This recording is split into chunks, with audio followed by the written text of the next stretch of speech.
Assalamualaikum warahmatullahi wabarakatuh. Kami dari kelompok 8 akan mempresentasikan tentang kontribusi peradaban Islam terhadap akuntansi modern yang beranggotakan Dinda Larasati, Evi Paramitasari, Esti Wijirayu, dan saya sendiri Sangaji Nur Kuncoro Kusumo. Perjalanan panjang akuntansi. Selanjutnya, sejarah akuntansi di abad pertengahan. Sebagian pemerhati akuntansi mengenal Luca Pacioli sebagai Father of Accounting karena Pacioli mendokumentasikan sistem pencatatan berpasangan. Sistem berpasangan merupakan pengetahuan inti bagi akuntansi karena beberapa alasan. Alasan utamanya adalah bahwa sistem ini mengenalkan mekanisme debit kredit yang sampai hari ini tetap dipelajari dan tidak mengalami perubahan. Artinya sistem berpasangan ini telah terbukti robust dan persisten terhadap perubahan yang terjadi dari waktu ke waktu. Akuntansi di abad pertengahan diberlakukan sebagai pengetahuan matematika dan penggagas sesungguhnya sistem pencatatan berpasangan masih dianggap misteri. Selanjutnya, sejarah akuntansi di era modern. Sebagian besar pihak yang mempraktekkan akuntansi di abad pertengahan adalah pedagang. Peristiwa ini membawa dampak terhadap cara pandang pemerhati pengetahuan terhadap akuntansi. Beberapa pemerhati akuntansi di era modern ini menduga bahwa yang mengawali gagasan utama akuntansi adalah para pedagang. Semakin tingginya kebutuhan terhadap individu yang ahli akuntansi dan semakin tinggi pemerhati untuk mengembangkan akuntansi, maka pada pertengahan abad ke-20 muncul gagasan untuk memperlakukan akuntansi sebagai ilmu sosial. Sebagai konsekuensinya, perkembangan akuntansi mengarah kepada pembuatan ketentuan-ketentuan yang diharapkan dapat mengatur penerapan akuntansi di dunia bisnis, salah satunya IFRS. Selanjutnya bab 6, akuntansi dan Pacioli. Riwayat hidup Luca Pacioli. Luca Pacioli atau Father of Accounting lahir pada tahun 1445 di Borgo San Sepolcro, Tuscany, Italia. Pada usia ke-20 tahun, Pacioli berpindah ke Venice yang merupakan salah satu pelopor perdagangan di dunia.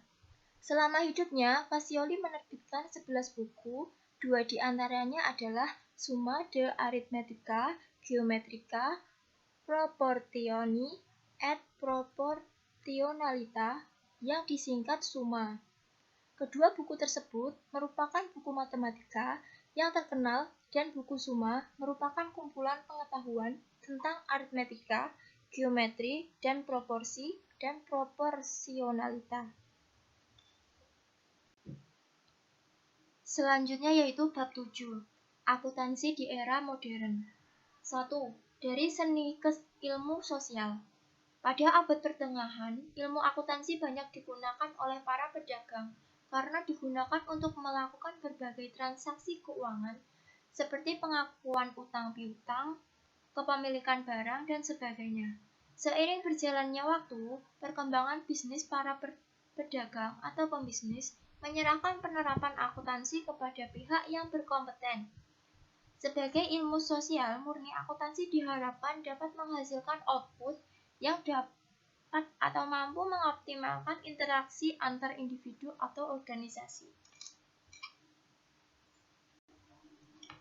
Selanjutnya yaitu kerangka dasar akuntansi keuangan.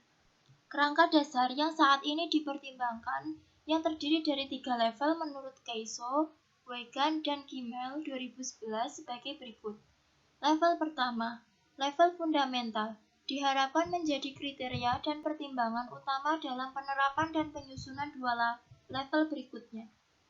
Level 2, level jembatan, yang terdiri dari 2 jenis yaitu karakteristik kualitatif informasi akuntansi yang terdiri dari penyajian yang jujur dan relevansi, dan elemen-elemen laporan keuangan seperti aset, biaya atau beban, kewajiban atau liabilitas, ekuitas, dan pendapatan atau penghasilan.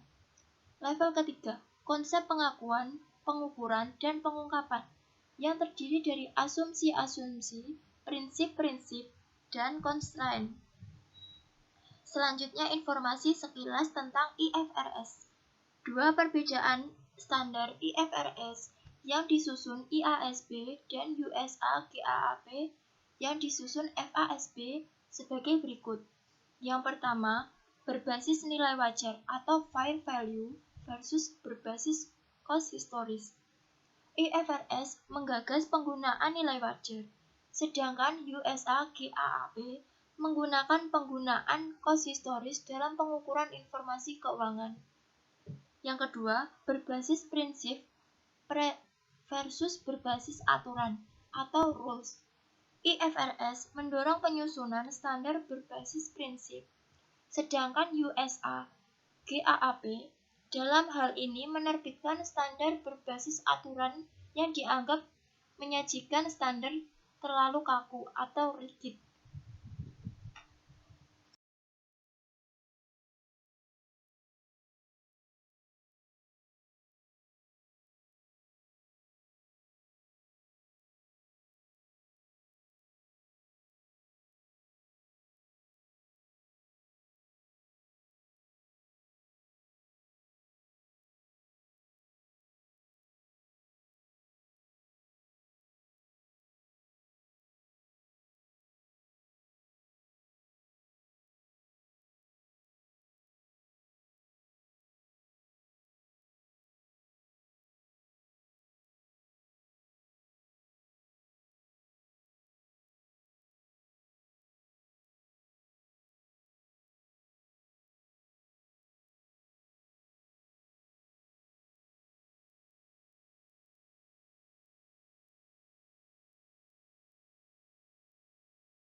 Assalamualaikum warahmatullahi wabarakatuh. Kami dari kelompok 8 akan mempresentasikan jurnal yang berjudul Mendefinisikan Akuntansi Islam, Isu Terkini Akar Masa Lalu, yang beranggotakan Dinda Larasati, Evi Paramitasari, Esti Wijirahayu, dan Sangaji Nurkuncoro Kusumo. Selanjutnya yaitu masalah, tujuan, dan teori. Masalah pada artikel ini yaitu pandangan bahasa barat terhadap definisi akuntansi Islam. Sedangkan tujuan utama artikel ini adalah untuk mengeksplorasi literatur sejarah yang muncul tentang akuntansi dalam pengaturan Islam. Sedangkan teori yang dipakai adalah teori akuntansi syariah.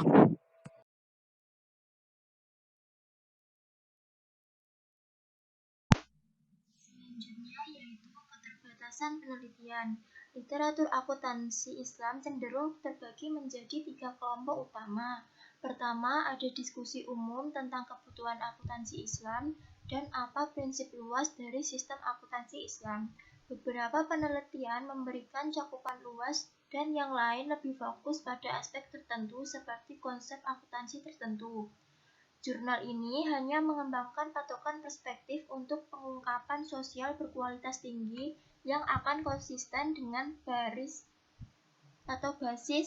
Islam bank-bank lain, mengumpulkan data tentang sosial aktual pengungkapan dan mencoba beberapa penjelasan dasar tentang data.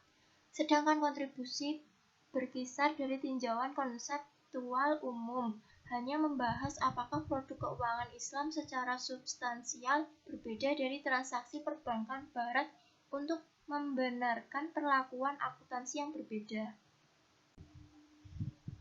Selanjutnya yaitu photo research. Penelitian lebih lanjut diharapkan dapat meningkatkan materi akuntansi Islam sebagai konsep umum dan meninjau beberapa penelitian yang berusaha untuk mendokumentasikan ide dan praktik akuntansi di dunia muslim baik di masa lalu maupun sekarang.